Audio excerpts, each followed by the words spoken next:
সবার। এই দেখ দেখ আমারটা দেখ, কি আর হবে, কি কোথায় বয়স হয়ে গেছে। এই তো স্কেলেটন, তো স্কেলেটন দেখ, দেখেছি। সুন্দর লাগতেছে। আমার টিপটাই দেখা যাচ্ছে না, দেখে আমি এত ছোট টিপ করেছি। বয়স হয়ে গেছে।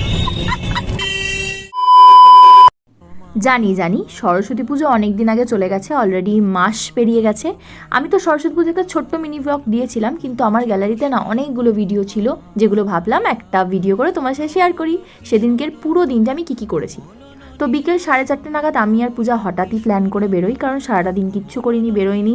তো ইচ্ছা করছিল না পুরো দিনটা বাড়িতে থাকতে, তো পূজা বললো চল বেরোবো। দীপাঞ্জনারও আমাদের সাথে বেরোবার কথা ছিল, কিন্তু ওর শরীরটা খুবই খারাপ ছিল।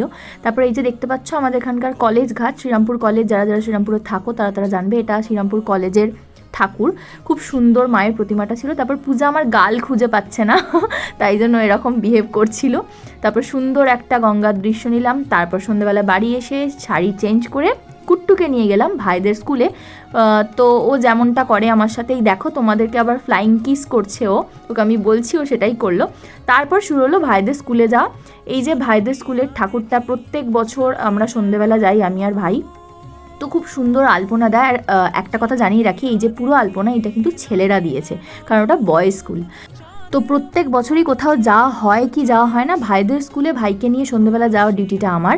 তো ভালোও লাগে, কত সুন্দর সব লোক আসে আর সবাইকে সেদিনকে ঢুকতে দেয় স্কুলে।